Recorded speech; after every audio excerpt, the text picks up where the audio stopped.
Hello everyone, আমি রেণুকা আর আমার channel Chronicles of রেণুকার নতুন একটি ব্লগে আপনাদের অনেক অনেক স্বাগত। মাঝে বেশ কয়েকদিন নতুন ভিডিও এডিট করে হয়ে ওঠা হয়নি বলে এই ব্লগটি আসতে একটু দেরি হয়ে গেল। আজ যে ব্লগটি শেয়ার করছি সেই দিনটি ছিল 21শে এপ্রিল, আর আয়ারল্যান্ডে চলছিল ইস্টারের ছুটি। আর আমাদের কাছে ছুটির দিন মানেই তল্পিতল্পা গুছিয়ে কোথাও একটা ঘুরতে বেরিয়ে পড়া। আজও তার অন্যথা হয়নি। মেঘাচ্ছন্ন আকাশ আর বৃষ্টির চোখ রাঙানি উপেক্ষা করেই আমরা বেরিয়ে পড়েছি গলওয়ের উদ্দেশ্যে। বাড়ি থেকে প্রায় 5 মিনিট মতো হাঁটা পথের পর পরে আমাদের প্রথম বাস স্টপ। সেখানেই সকাল 6:15 নাগাদ আমাদের প্রথম বাসটি ছিল। এই বাসটিতে করে আমরা প্রথমে পৌঁছাই সিটি সেন্টারে, যেখান থেকে আমাদের দ্বিতীয় বাসটি ছিল। আপাতত আমাদের গন্তব্য স্টেশন।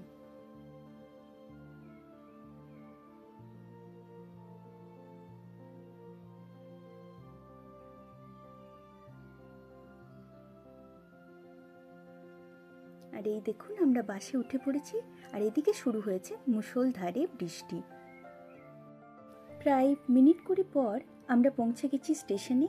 এখন স্টেশনে ঢুকবো আর এখান থেকেই আমাদের গলওয়ে যাওয়ার ট্রেনটিকে ধরবো।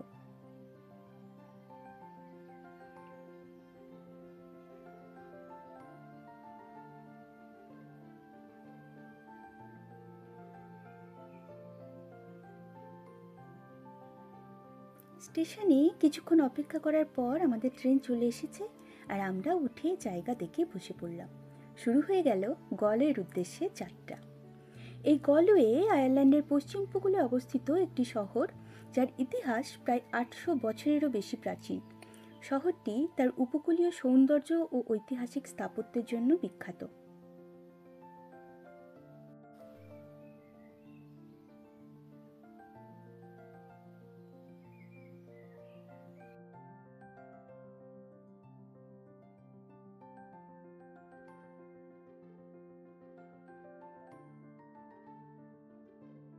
প্রায় 2.5 ঘন্টার ট্রেন সফরের পর আমরা পৌঁছে গেলাম শহরে এবং ব্রেকফাস্ট সেরে প্রথমেই আমরা যে জায়গাটি দেখলাম সেটি হলো এয়ার স্কোয়ার।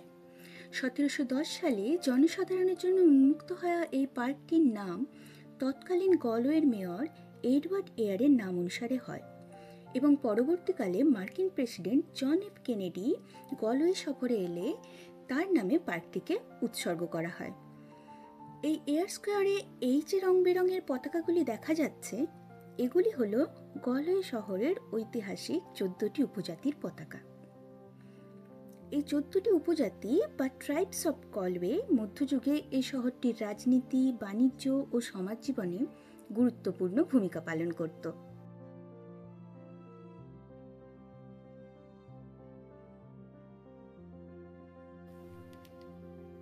গলওয়ে আসার আগে আমরা ঠিক করে নিয়েছিলাম যে আমরা এখানে এলে ঠিক কোন কোন জায়গাতে ঘুরব, আর সেই লিস্ট অনুযায়ী আমাদের এখন পরবর্তী গন্তব্য হলো গলওয়ে ক্যাথিড্রাল।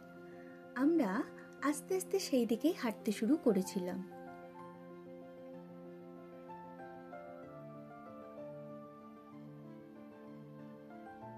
ওই দেখুন, গলওয়ে ক্যাথিড্রালের চূড়াটি দেখা যাচ্ছে।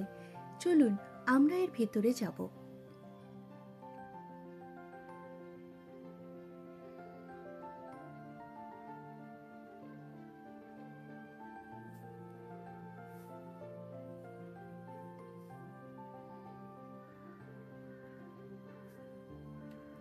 এই গলওয়ে ক্যাথিড্রালটি এখানকার অন্যতম ট্যুরিস্ট অ্যাট্রাকশন।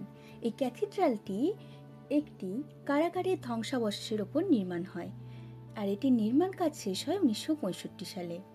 এই ক্যাথিড্রালের পুরোটাই নির্মিত হয় স্থানীয় চুনাপাথর দিয়ে, আর রেনেসাঁ আর গথিক শৈলীর মিশ্রণে তৈরি এই ক্যাথলিক চার্চটি আয়ারল্যান্ডের সর্বশেষ পাথরের তৈরি স্থাপত্য হিসাবে গণিত হয়।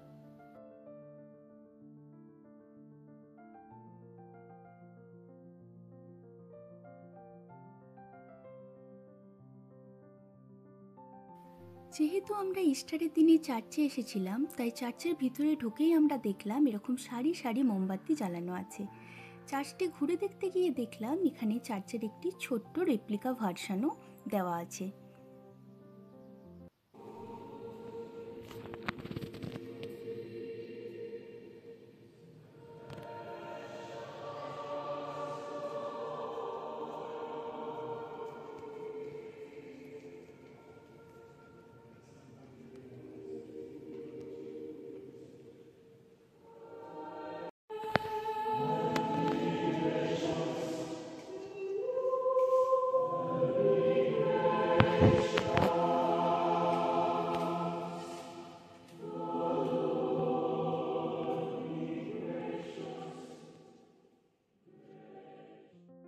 ক্যাথিড্রালের ভিতরে চলা প্রেয়ার শুনে ও ভিতরটি আরও কিছুক্ষণ ভালোভাবে দেখে আমরা রওনা দিই এই টাউন হল থিয়েটারের দিকে।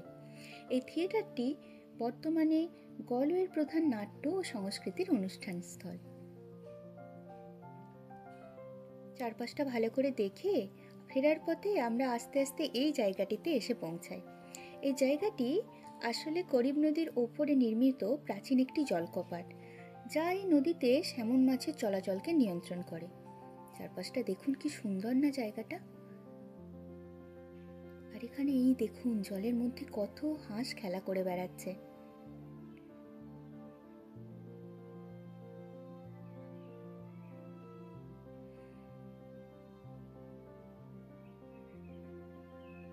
কিছুক্ষণ এই জায়গাটিতে দাঁড়িয়ে এই জায়গাটির সৌন্দর্য উপভোগ করে আর জলের মধ্যে এই হাঁসেদের খেলা দেখার পরে আমরা আবার হাঁটতে শুরু করেছিলাম। আমাদের পরবর্তী গন্তব্যস্থল ছিল স্প্যানিশ আর্ক।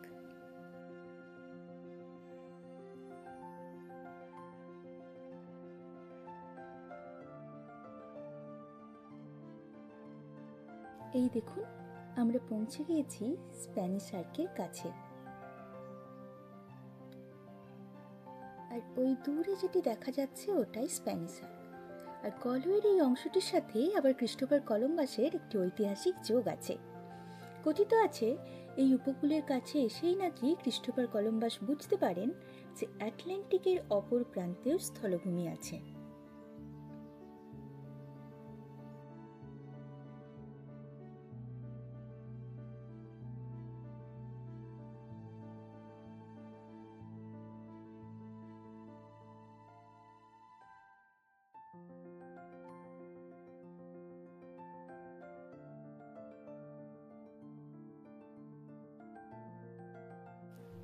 এরপর আমরা শহরের ভিতরে আরও কিছু জায়গা ঘুরে দেখি। গলওয়ে শহরের মধ্যে এই অলিগলির মধ্য দিয়ে যখন হাঁটা হয় তখন শহরটির মধ্যযুগীয় ইতিহাস ও আধুনিকতার সুন্দর মেলবন্ধন অনুভব করা যায়। আর এই গলিপথগুলির মধ্যে একটি দিয়ে আমরা পৌঁছে গিয়েছিলাম শহরের অন্যতম একটি ঐতিহাসিক স্থান হল অফ রেড আর্লে। যদিও দুর্ভাগ্যক্রমে দিনটি রবিবার হওয়ায় জায়গাটি বন্ধ ছিল। আমরা কিছুই না দেখতে পেয়ে হতাশ হয়ে ফিরে আসি। এখান থেকে আমরা গিয়েছিলাম লাঞ্চ করতে, ও লাঞ্চ করে আরও কিছুক্ষণ ঘোরাফেরা করার পর আমরা আরও একটি চার্চে এসে উপস্থিত হই। এটাই আমাদের আজকের ঘোরার শেষ জায়গা। এরপর আমরা এখান থেকে স্টেশনে যাই বাড়ি ফেরার ট্রেন ধরতে। আজকের ব্লগ এখানেই শেষ। কেমন লাগলো কমেন্ট করে জানাতে ভুলবেন না। ভালো লাগলে অবশ্যই লাইক ও শেয়ার করে দেবেন এবং চ্যানেলে সাবস্ক্রাইব করে পাশে থাকবেন। দেখা হবে আরও একটি নতুন ব্লগে। ভালো থাকবেন, সুস্থ থাকবেন।